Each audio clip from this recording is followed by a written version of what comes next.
আগে থেকে ইসলাম ধর্মকে উপভোগ করতেন ক্রিশ্চিয়ানো রোনালদো।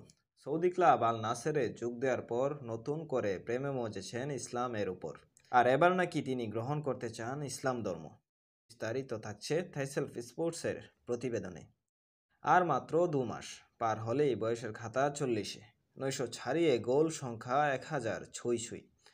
ফুটবলার রোনালদোকে নিয়ে আফসোস নাই কারো, কিন্তু ব্যক্তি রোনালদোকে নিয়ে তোলপাড় গোটা ফুটবল বিশ্ব। CR7 নাকি এবার গ্রহণ করতে যাচ্ছেন ইসলাম ধর্ম। আল নাসেরের সাবেক গোলকিপার ওয়ালিদ আবদুল্লাহ বলেন, ট্রেনিং চলাকালে যখনই আজানের শব্দ শুনতেন তখনই ট্রেনিং থামিয়ে দিতেন রোনালদো। আজান শেষ হলে আবার শুরু করতেন। মুসলিমদের নামাজ ও ধর্মকর্ম পালনে সব সময় সাপোর্ট করতেন। রোনালদো সত্যিকার অর্থেই ইসলাম ধর্ম গ্রহণ করতে চান। আমি তার সাথে কথা বলেছি, সে এ ব্যাপারে খুব আগ্রহী। শুধু সৌদি ক্লাব আল নাসের নয়, রিয়াল মাদ্রিদে থাকাকালীন মেসুত উজিল এবং করিম বেনজেমার কাছেও দেখেছেন ইসলামের আদর্শবান নীতি নৈতিকতা। শান্তির ধর্ম ইসলামের আদর্শ সেই তখন থেকেই আকর্ষণ করেছিল রোনালদোকে।